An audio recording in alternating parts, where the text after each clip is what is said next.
Salut à tous, moi c'est Flo et aujourd'hui on se retrouve pour une vidéo d'une config PC à 1800 €. Tout d'abord, je vais vous présenter les composants que j'ai choisis pour cette config. Ensuite, on montera ensemble le PC et pour finir, je ferai quelques benchmarks pour voir quelles sont les performances de cette nouvelle config. À vrai dire, c'est plus un upgrade pour moi parce que j'ai fait le choix de conserver certains composants de ma précédente config comme l'alimentation, le boîtier et mes SSD. Si la vidéo vous plaît, n'hésitez pas à vous abonner, à cliquer sur le petit pouce bleu sans oublier d'activer la cloche pour être informé lorsque je sors une nouvelle vidéo. Pour information, l'ensemble des composants que j'utilise pour la config ont été achetés à mes frais.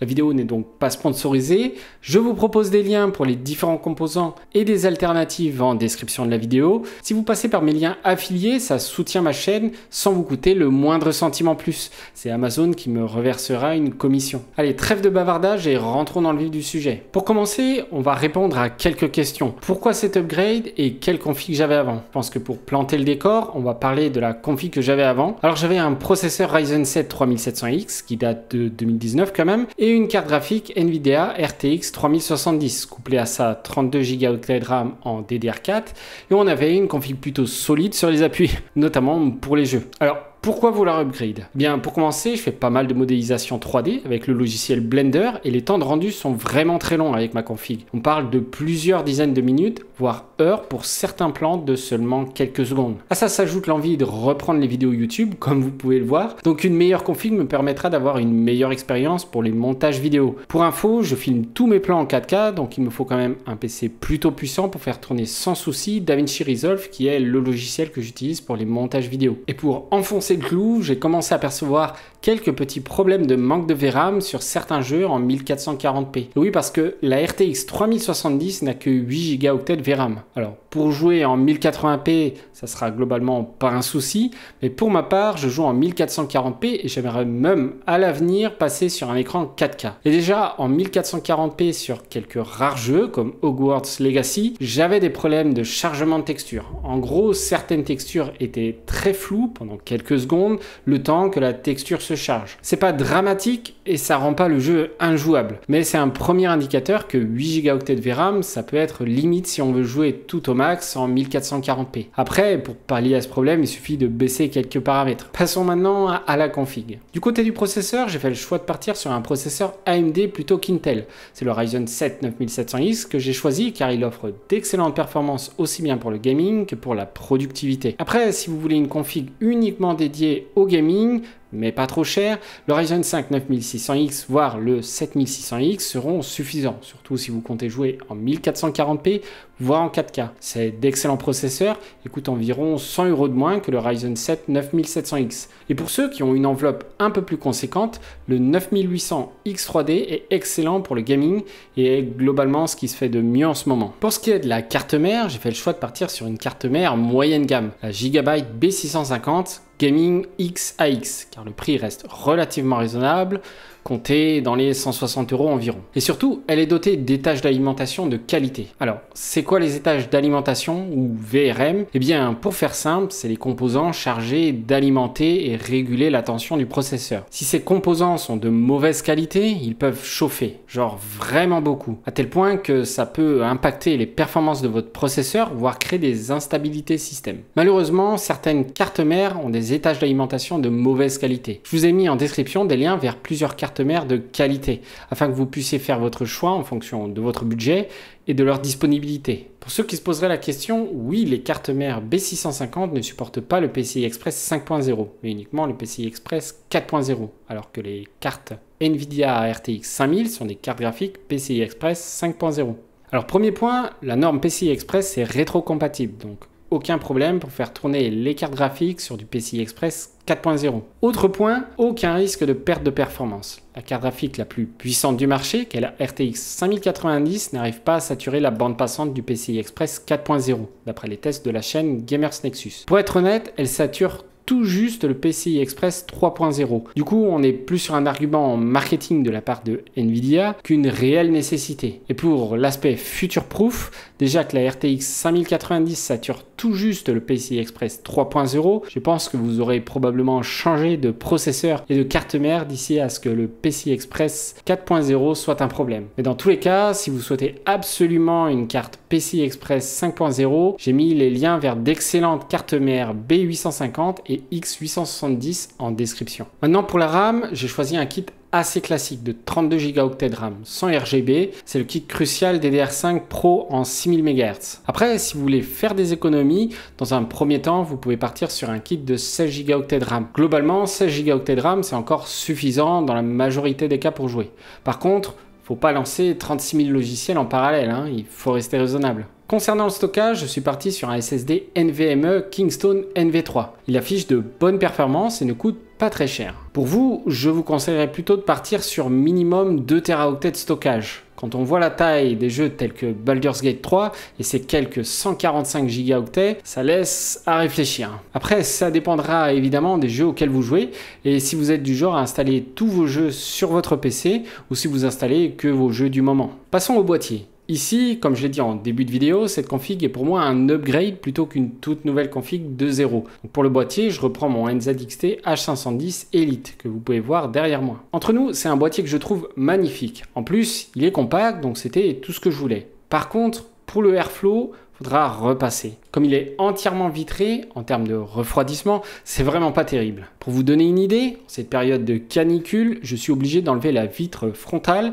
pour éviter que mon PC se transforme en avion. Après, dans des conditions normales, je vous rassure, aucun souci. Alors oui, le PC sera plus chaud à l'intérieur et les composants monteront un peu plus en température avec ce boîtier comparé à un boîtier plus axé airflow, comme la plupart des boîtiers en mesh, mais rien de dramatique non plus. Le NZXT H510 Elite n'existe plus au catalogue, mais il existe une nouvelle version du boîtier appelée NZXT H5 Flow qui est quasiment identique, à la différence qu'il dispose d'une grille en mesh à la place du panneau vitré frontal. Donc sera clairement mieux pour le airflow. Je vous ai mis en description d'autres boîtiers qui sont meilleurs en termes de refroidissement. Comme ça, vous pourrez faire le choix entre esthétique et efficacité. Pour ce qui est de l'alimentation, j'ai conservé l'alimentation que j'avais dans ma précédente config, à savoir la Corsair RM850 qui fait, vous l'aurez deviné, 850 watts. C'est une alimentation que j'avais achetée pour être future-proof en 2021 et je ne m'étais pas trompé vu que je la réutilise pour ce build. Elle est 100% modulaire et c'est ce que je recherchais pour pouvoir avoir un cable management propre. Alors, une alimentation modulaire, c'est quoi? Eh bien, c'est le fait de pouvoir retirer les câbles que vous n'utiliserez pas pour votre config. C'est super pratique pour éviter d'avoir un tas de câbles dans le fond de votre boîtier qui, on ne va pas se mentir, n'est pas vraiment esthétique. Et en plus, ça peut avoir un impact négatif sur le flux d'air. J'ai vérifié et en ce moment, elle est assez chère, à environ 180 €. Et je pense que vous pouvez trouver une alimentation moins chère qui sera tout aussi bien. Je pense notamment à la MSI Mag A850GL qui est aussi modulaire et à moins de 110 € en ce moment. Encore une fois, les liens sont en description. Le boîtier n'étant pas le top en termes de flux d'air, il me fallait un bon ventirad sans exploser mon budget. Je me suis donc tourné vers l'une des références dans le domaine, le Arctic Freezer 36. Le ventirad est ultra silencieux et super efficace. En plus, la construction est plutôt qualitative et ne fait vraiment pas de chip une fois installé dans le boîtier. Je ne voulais pas non plus me tourner vers un water cooling car les prix sont plus élevés et le Ryzen 7 9700X n'est pas spécialement difficile à refroidir. Si toutefois vous avez un peu de mou en termes de budget, vous pouvez vous tourner vers le water cooling Arctic Freezer 3 Pro 240, voire avec encore un peu plus de budget, le NZXT Kraken 240 qui est vraiment très joli avec son écran LCD sur la pompe. Évidemment, il existe pléthore de water cooling et ventirad de très bonne qualité, donc m'en voulez pas si je n'ai pas cité votre refroidissement préféré. Je voulais surtout proposer un water cooling pas trop cher et performant qui est l'Arctic Freezer 3 Pro et un water cooling plus esthétique avec le NZXT Kraken. On finit par l'élément le plus regardé lorsqu'on parle d'une config PC, la carte graphique. Ici j'ai choisi la Nvidia RTX 5070 Ti, principalement parce que Nvidia propose pas mal de technologies bien établies et les maîtrise plutôt bien. Je parle de l'upscaling avec le DLSS, même si AMD a fait d'énormes progrès récemment avec la dernière version du FSR, mais pour ce qui est du ray tracing, Nvidia est toujours largement devant. En plus, pour les logiciels comme Blender, l'intégration avec Nvidia est meilleure. Je suis parti sur la Zotac Gaming Solid SFF, qui est une version low profile de la RTX 5070 Ti. Donc en gros, elle est moins épaisse. Autre point qui m'a fait basculer vers cette version, c'est qu'elle était à un prix relativement raisonnable pour une RTX 5070 Ti. Elle était aux alentours des 879 € quand je l'ai achetée et était une des rares cartes disponibles. Toutefois, je voudrais vous proposer une carte graphique AMD pour ceux qui souhaiteraient une alternative à Nvidia. Tout un tas de raisons, dont la politique de ces dernières années d'Nvidia assez discutable, je vous accorde le point là-dessus. La AMD RX 9070 XT est aux environs de 800 €, voire un peu moins pour certains modèles comme la Gigabyte RX 970 XT Gaming OC. C'est une bonne carte graphique, bien que je n'ai pas pu la tester personnellement, mais de ce que j'ai pu voir des tests des différents youtubeurs tech tels que Hardware Unboxed ou Gamers Nexus, elle est un peu moins performante que la RTX 5070 Ti, mais elle est aussi moins cher. Ça fait donc une option intéressante pour ceux qui voudraient se tourner vers une carte graphique AMD. Passons maintenant au montage. Je ne veux pas spécialement vous assommer avec une vidéo d'1 heure sur comment monter un PC, mais je veux plutôt rapidement vous montrer quelles sont les étapes et les pièges à éviter lorsqu'on monte un PC. Déjà, la première chose que je fais lorsque je monte un PC, c'est l'installation du processeur. Attention, lors de l'installation du processeur, il faut être vigilant car il y a un sens pour installer le processeur. Heureusement, la carte mère et le processeur disposent d'un détrompeur, donc assurez-vous d'avoir les détrompeurs bien alignés. Maintenant, j'aime bien installer les SSD NVMe avant qu'il y ait trop de composants qui viennent rendre le passage plus compliqué. Pour ça, il suffit de dévisser le dissipateur thermique et installer le SSD. Comme pour 90% des composants sur une carte mère, il y a un détrompeur. Donc si ça ne rentre pas, on ne force pas et on s'assure qu'on ne s'est pas trompé de sens. Autre chose, souvent, il y a un film plastique sur la pâte thermique du dissipateur. Il faut le retirer. Ensuite, je fixe les accroches pour le ventirad sur le socket de la carte mère. Pensez à regarder le manuel. Les ventirades sont livrés avec plusieurs accroches car les sockets des processeurs ont des dimensions différentes. J'applique maintenant la pâte thermique sur le processeur. Pas la peine d'en mettre des tonnes, tout comme pas la peine de sombrer dans une psychose de la meilleure façon d'appliquer la pâte thermique. Vous appliquez juste un gros point au centre du processeur ou une petite croix et rassurez-vous, la pression qu'exercera le ventirad sur le processeur lorsqu'on va le fixer va étaler parfaitement la pâte thermique. Ensuite, je pose le ventirad sur le processeur et je le fixe à la carte mère. Assurez-vous de bien aligner le ventirad sur les accroches afin de ne pas avoir de problème au moment de visser. On finit par l'installation des barrettes de RAM avant d'installer la carte mère dans le boîtier. Pareil, les barrettes de RAM sont équipées de détrompeurs, donc si ça ne rentre pas, on ne force pas sans avoir vérifié que le détrompeur est bien aligné. Sinon, vous risquez d'endommager la carte mère et les barrettes de RAM. Si tout est bon, il suffit d'exercer une petite pression jusqu'à ce que la barrette s'enclenche correctement. Souvent, il y a un petit loquet qui vient se refermer sur le côté de la barrette de RAM pour indiquer qu'elle est enfoncée au maximum. On va maintenant préparer le boîtier. Pour ça, on installe l'alimentation dans le boîtier ainsi que les différents câbles qu'on aura besoin. Déjà, il nous faut le câble ATX, le câble CPU et les câbles 12 volts pour alimenter la carte graphique. On prépare le passage de ces câbles pour pas trop galérer après, mais on les laisse un peu sur le côté pour qu'ils ne nous dérangent pas lorsqu'on installera la carte mère. Maintenant, on peut installer la carte mère dans notre boîtier. Pour vous faciliter la vie, couchez votre boîtier à plat et installez la carte mère en ayant bien regardé où étaient les vis de serrage du boîtier et assurez-vous de bien les aligner avec la carte mère. Il y a en général 9 vis de serrage. Maintenant que tout est installé, vous pouvez brancher vos câbles d'alimentation sur la carte mère en suivant son manuel. Pour info, globalement, vous avez un gros connecteur ATX placé à droite, un connecteur CPU souvent placé en haut de la carte mère, les connecteurs du panneau frontal en bas avec le petit ensemble de câbles pour tout ce qui est LED, bouton de démarrage et reset, un câble pour les ports USB frontaux, un câble pour les entrées-sorties audio si vous en avez sur votre boîtier, et pour finir, l'ensemble des câbles pour brancher vos ventilateurs du CPU et ventilateurs du boîtier. Ensuite, il vous suffit d'installer la carte graphique sur la carte mère. Comme d'habitude, il y a un détrompeur, mais bon, là, entre nous, difficile de se tromper. Dans mon cas, la carte graphique était livrée avec un petit support de soutien pour éviter de mettre trop de pression sur le connecteur PCI Express de la carte mère. Pensez à l'installer avant de redresser votre boîtier pour vous assurer de ne rien abîmer. On finit le montage en branchant les câbles d'alimentation sur la carte graphique. Pareil, dans mon cas, la carte graphique était livrée avec un câble spécifique, donc on branche tout ça ensemble. Maintenant que la partie montage est terminée, j'installe Windows sur le PC, je mets à jour les drivers et je télécharge le logiciel Fan Control que j'aime bien utiliser pour personnaliser les courbes des ventilateurs en fonction de la température des composants. Oui, parce que des fois, les courbes des ventilateurs sont assez agressives par défaut et on se retrouve avec un PC qui ventile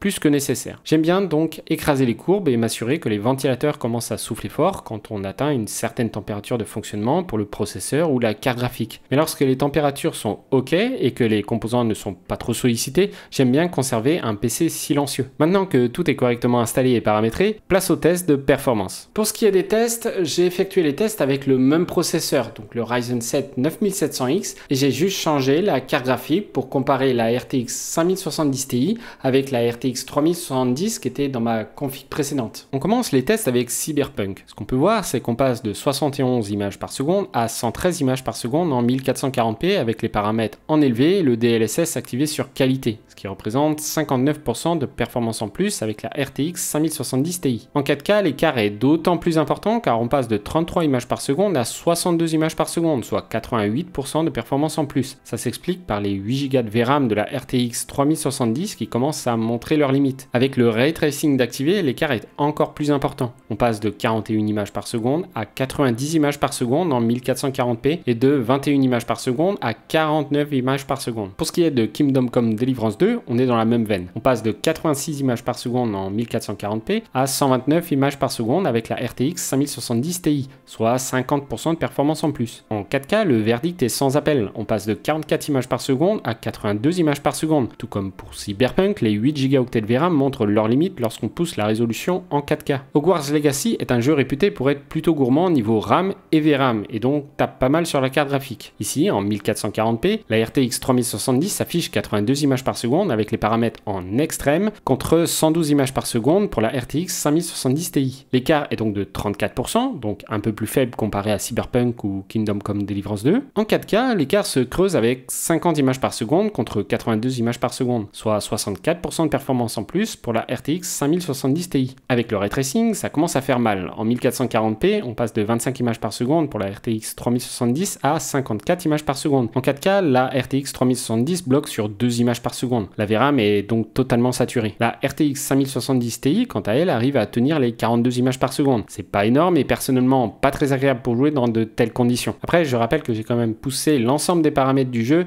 en extrême. Pour ce qui est des fans d'ARPG, le dernier Pass of Exile tourne à 74 images par seconde sur mon ancienne RTX 3070 contre 125 images par seconde pour la RTX 5070 Ti. En 4K, on est à 35 images par seconde contre 60 images par seconde, soit un gain de 71% avec la RTX 5070 Ti. Dune Awakening, le dernier jeu de Funcom, qui a pas mal le vent en poupe et entre nous est plutôt addictif, tourne plutôt correctement sur la RTX 3070, si on prend en considération que le jeu vient tout juste de sortir et tourne sur Unreal Engine 5, qui est un moteur entre nous assez gourmand. Lorsqu'on met tout au maximum, le jeu tourne à 64 images par seconde contre 81 images par seconde avec la RTX 5070 Ti, soit 26% de performance en plus avec cette dernière. En 4K, comme d'habitude, la RTX 3070 commence à sérieusement souffrir avec 38 images par seconde contre 62 images par seconde pour la RTX 5070 Ti. Le dernier des fouloirs, qui est Doom, avec les paramètres en ultra cauchemar, tourne plutôt bien avec la RTX 5070 Ti. On obtient en 1440p 59 images par seconde pour la RTX 3070 contre 109 images par seconde avec la RTX 5070 Ti. En 4K, le jeu est injouable avec la RTX 3070 et tombe à 7 images par seconde en moyenne contre 66 images par seconde pour la RTX 5070 Ti. Ici, vu l'écart de performance, c'est aussi un problème de manque de VRAM. Pour conclure, je suis très content de ma nouvelle config. Les jeux tournent tous très bien en 1440p et la 4K commence à être envisageable. Évidemment, sur des très gros jeux, on n'aura pas 200 images par seconde, comme Cyberpunk par exemple. Mais l'expérience est plutôt bonne, même tout à fond. Après, gardez en tête que l'ensemble des jeux testés étaient vraiment avec les paramètres au maximum possible. Il y a pas mal de paramètres qui peuvent être réduits si besoin, sans impacter énormément la qualité graphique, et pouvant par contre énormément impacter les performances. Donc je testerai tout ça plus en profondeur dans les prochaines semaines pour voir ce qu'on peut sortir de la RTX 5070 avec des paramètres bien réglés pour avoir un maximum de qualité graphique tout en ayant un maximum de performance en jeu. En tout cas, j'espère que la vidéo vous a plu. Si c'est le cas, n'hésitez pas à mettre un pouce bleu, à vous abonner, n'oubliez pas d'activer la cloche. Sur ce, je vous dis à la prochaine. Ciao!